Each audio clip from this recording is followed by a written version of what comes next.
శ్రీమాతే నమః. ఒకసారి పురాణ కాలక్షేపం జరుగుతుంది మధురకి దగ్గరలో అనమాట. ఆ పురాణ కాలక్షేపంలో శ్రీకృష్ణ లీలలు అంటే భాగవతంలో దశావతార ఘట్టం జరుగుతుందనమాట. ఒక దొంగ ఎక్కడో దోపిడీ చేసి అతన్ని పట్టుకోవడానికి రక్షక భటులు వెంటబడుతూ ఉంటే ఇక్కడ ఈ ప్రవచనం చెప్పే చోట కలిసిపోయి కూర్చున్నాడు.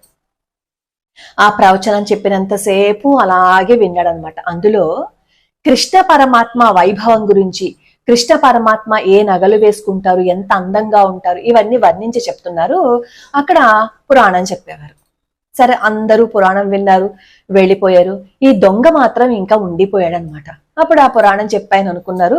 పాప ఎంతో శ్రద్ధగా వినడం కోసం ఇక్కడ ఎంతసేపు ఉండిపోయాడనమాట అని అనుకుని, ఏమయ్యా ఇంకా వెళ్ళలేదేంటి అని చెప్పి అడిగితే ఆ దొంగ వచ్చి, మీరు ఇప్పటి వరకు ఏవో విషయాలు చెప్తున్నారు కదా, మీరు చెప్పిన అతను ఎక్కడుంటాడు, ఆ నగలన్నీ వేసుకుని ఎక్కడుంటాడు నాకు చెప్పండి అంటే, నీకెందుకు అని అడుగుతారు.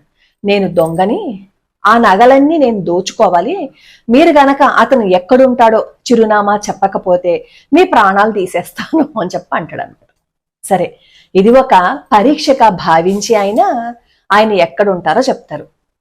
వెళ్తూ గాని కంగారు పడకు, కానీ ఆయన ఎక్కడుండరు, మధుర బృందావనాల్లో ఉంటారు, నువ్వు ఆయన్ని పట్టుకోవడం చాలా కష్టము అంటే, నాకేం కష్టం కాదు, నేను దొంగని, నేను సులభంగా పట్టుకుంటాను, నేను దోచుకుంటాను మొత్తం నేను అని చెప్పంటే పురాణం చెప్పాయనంటారు. సరే, నువ్వు దోచుకో, కానీ ఒక నియమం మాత్రం నీకు నేను చెప్తున్నాను. అదేంటంటే, నువ్వు ఆ నగలు దోచే వరకు ఏ ఆహారాన్ని తీసుకోకు, ఏది ముట్టుకోకు.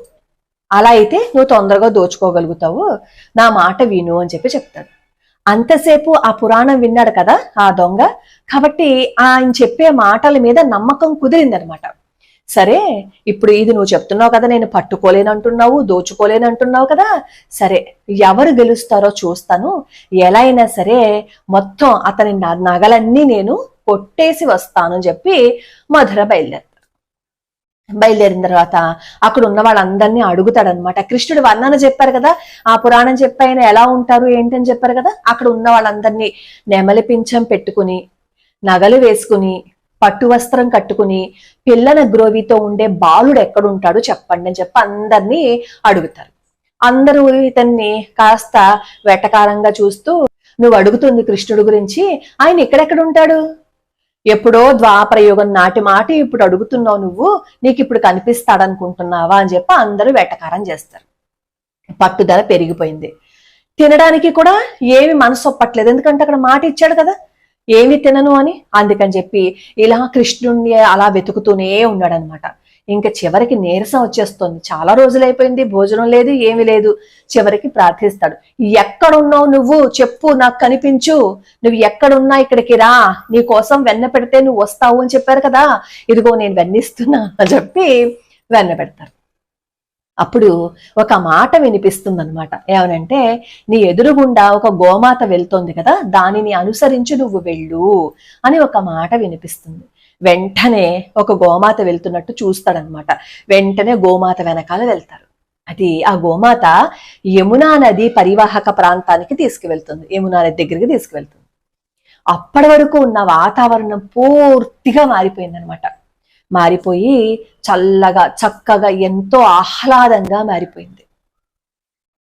ఎన్నో గోవులు వచ్చేసాయి. ఆ గోవుల మధ్యలో గోపాలుడి రూపంలో కృష్ణ పరమాత్మ ఎన్నో ఆభరణాలని వేసుకుని ఆ దొంగకి కనిపించాడు.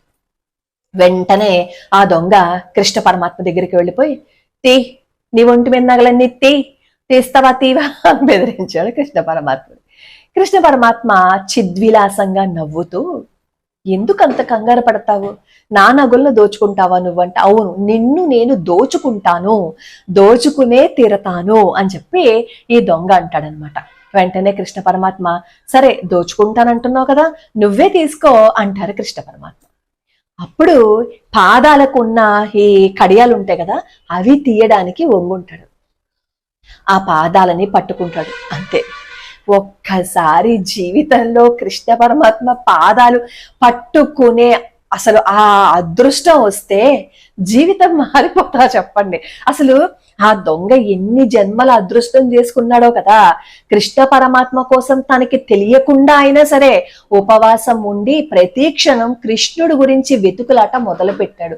ఆ వెతుకులాటే, ఆ ఆరాటమే అతను ఎలా చేసినా కృష్ణ పరమాత్మని వైకుంఠం నుంచి భూలోకానికి తీసుకొచ్చింది. ఆ పాదాలు పట్టుకున్న తర్వాత కన్నీళ్లు పెట్టేస్తాడు. తనలో ఉన్నవన్నీ పక్కకి వెళ్ళిపోతాయి. కృష్ణ, నిన్ను చూశాను, నిన్ను చూడడం కంటే కూడా నా జన్మ ఇంక ఏముంటుందో చెప్పు, నా జన్మకు అదృష్టం ఏముంటుందో చెప్పు అంటూ తపన పడిపోతూ కందేళ్లతో కృష్ణ పరమాత్మ పాదాలని అభిషేకం చేసేస్తారు. చూసారా, తనకి తెలియకుండానే కృష్ణుడు కోసం నిరంతరము ధ్యానం చేశాడు. తనకి తెలియకుండానే కృష్ణుడు కోసం తప్పించిపోయి అన్నాన్ని, దాహాన్ని అన్నింటినీ వదిలిపెట్టేశాడు. మరి తన కోసం ఆ దొంగకి తెలియకపోయినా సరే ఉపవాసం ఉండి ప్రతి క్షణం తప్పించిపోయినందుకే కృష్ణ పరమాత్మ వచ్చారు అంటే తెలిసి చేస్తే ఆయన అనుగ్రహం ఉండదా చెప్పండి? ఖచ్చితంగా అనుగ్రహం ఉంటుంది. ఆ గురువు మాట పట్టుకున్నారు. ఆ దొంగ అయినా సరే ఆయన ఏం చెప్పారో ఆ మాటను పట్టుకున్నారు. ఇంకా ఆయన చెప్పిన మాట నేను తప్పను. అది అంత గురువు ఉండి అంత విశ్వాసం ఉంటే భగవంతుడు అనుగ్రహం ఉండదా చెప్పండి? ఇదంతా ఎందుకు చెప్పాను అంటే పాపమోచని ఏకాదశి. ఏకాదశి వ్రతం అంటే మొత్తం 24 ఏకాదశులు ఉపవాసం ఉంటారు. దశమి రోజు, ఏకాదశి రోజు, ద్వాదశి రోజు. దశమి రోజు కూడా సాత్విక ఆహారాన్ని తీసుకుంటారు. మద్య మాంసాలు అవన్నీ ముట్టుకోరు, సాత్వికంగానే ఉంటారు. ఉల్లిపాయలు అవి ముట్టుకోరు. రాత్రి పలహారం తీసుకుంటారు. ఏకాదశి రోజు ఉపవాసం ఉంటారు. ఉపవాసం ఉండలేని వాళ్ళు పళ్ళు, ఫలాలు, పాలు అవన్నీ తీసుకోవచ్చు. లేదు అంటే కాస్త ఏదైనా సాత్వికంగా ఉండే పలహారాన్ని తీసుకోవచ్చు. అలాగే ద్వాదశి రోజు కూడా తొందరగా పారణ చేసేసి నివేదన చేసి, ఆ నివేదన చేసేటప్పుడేమో తులసి దళం వేసి, నివేదన చేయడానికి ముందే, మనం పారణ చేయటానికి ముందే సద్బ్రాహ్మణుడికి స్వయం పాకాన్ని ఇచ్చేసి అప్పుడు ద్వాదశి పారణ చెయ్యాలన్నమాట. ఇది ఈ 3 రోజులు చెయ్యాలి. ఈ 3 రోజులు నియమాలను పాటించాలి. ఈ 3 రోజులు సాత్విక ఆహారాన్ని తీసుకోవాలి. అలా చేస్తారనమాట ఏకాదశి. ఈ 3 రోజుల్లోనూ విష్ణు సహస్రనామ స్తోత్రం గాని, ఈ భగవద్గీత గాని, భాగవతం గాని చదువుతారు. మనం ఏమీ చెయ్యలేకపోతున్నాము అని అనుకోండి, మనం ప్రతిరోజు ఏదో ఒక భక్తుడి చరిత్ర మనం తెలుసుకుంటూనే ఉన్నాం కదా. అప్రయత్నంగానే మన ప్రమేయం లేకపోయినా సరే మనం భగవద్భక్తుల చరిత్రలు విన్నా ఆ పుణ్యం మనకి రాదా? ఆ దొంగకి ఎలా అయితే కృష్ణ పరమాత్మ అనుగ్రహాన్ని చూపించారో, రేపు పాపమోచని ఏకాదశి రోజున ఉపవాసం ఉండలేని వాళ్ళ కోసమే నేను ప్రతిసారి ఏకాదశి వ్రత మాహాత్మ్యాన్ని చెప్తున్నాను. ఆ వ్రతాన్ని విన్నా, ఆ కథని విన్నా, ఆ సమయం అంతా అందులో గడిపినా మనకి వ్రతం చేసిన ఫలితం వస్తుంది. 8 సంవత్సరాల వయసు లోపు వాళ్ళు, 80 సంవత్సరాలు పైబడిన వాళ్ళు, ఆరోగ్యం బాగుండలేని వాళ్ళు, గర్భిణీ స్త్రీలు, వీళ్ళెవ్వరూ ఉపవాసం ఉండవలసిన అవసరం లేదు అని మనకి వ్రత మహిమలోనే చెప్తారు. కాబట్టి మన మనసుని భగవంతుడికి దగ్గరగా చేద్దాం. మనకి ఓపిక ఉన్నంతగా మన నియమాలని పాటిద్దాం. లోకా సమస్తా సుఖినో భవంతు, సర్వే జనా సుఖినో భవంతు.